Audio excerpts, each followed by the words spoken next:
Hey everybody, and welcome to Motor Monday.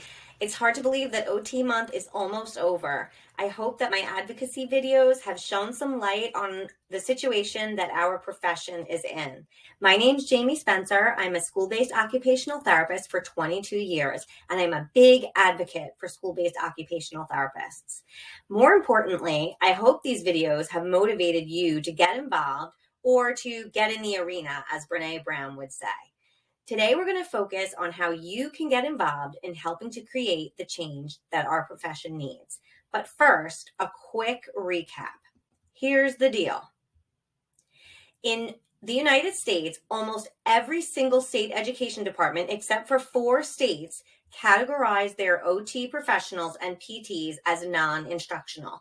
And when we look at the other employees who are labeled non-instructional, they really are non-instructional. They're not involved in the children's education, but we are. We address educational goals on an IEP. So if you ask me, it doesn't really make any sense to say we're not instructional when we are addressing instructional goals and academic goals.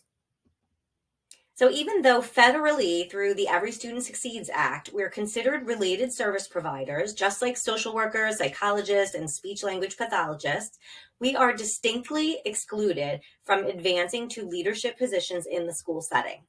This has an impactful trickle-down effect, and it's not so subtle. The truth is, it really impacts us in a major way.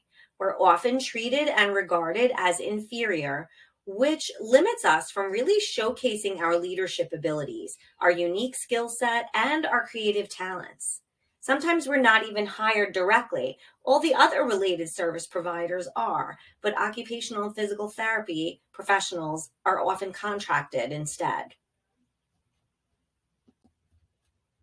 If you need a little inspiration to get motivated to start advocating or to get some ideas for how to step up, or maybe even just to kind of get started in getting a little bit of gumption in the fact of standing up for yourself and in the practice of standing up for yourself, let me suggest these books that I have read and really love. Dare to Lead by Brene Brown, Advocacy by John Daly, and Professional Troublemaker by Lovey Ajayi Jones. These books are really great for making you think and really making you realize that it's okay to stand up for yourself. It's okay to say it when things aren't right or when things just aren't sitting well with you, or if things are just flat out unfair. It's okay to call it out. Let's be real. We've got to do that in order for change to happen. You can help this change to start by taking a stand, taking part in advocating for yourself and for your profession. You are one person in this giant tribe of occupational therapy professionals and physical therapy professionals. We all need to pitch in to do our help. You can start at your school by being an active member of the staff, joining in wherever you can. And I know that we're all so short on time, but stepping up and showcasing what we know and what we really can do besides what we're pigeonholed into being, handwriting teachers or the sensory know-how people. We have so many more unique skills than that. Also, if you need something, ask for it. If you need supplies or more time or help with your caseload, have the gumption to ask for it. Speak up and ask for what you need, because no one's going to come to you and ask you if you need anything most of the time. Tell your PTA or your principal or your boss what you need and justify why you need it.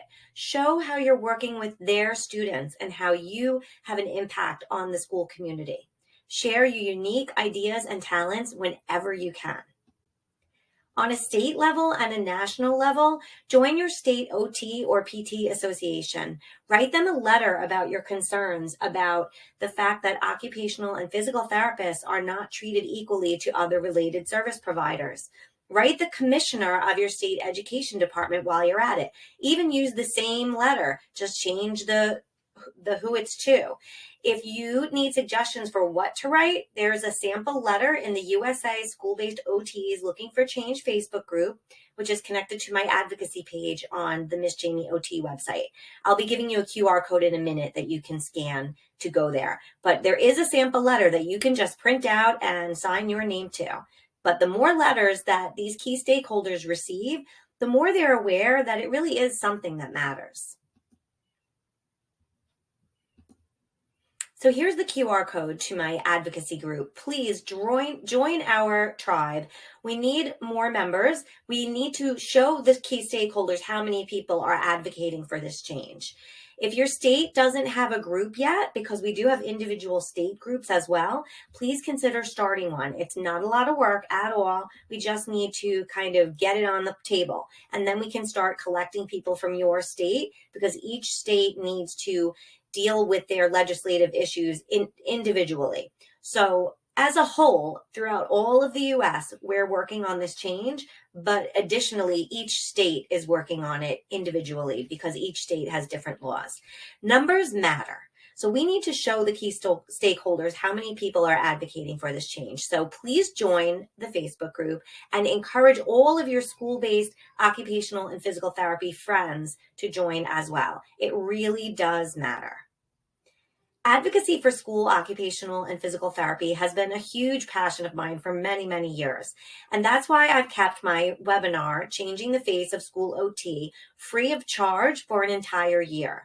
So that year is coming to a close. I hope that if you haven't taken it yet, you'll hurry up and take it. It ends the end of this occupational therapy month.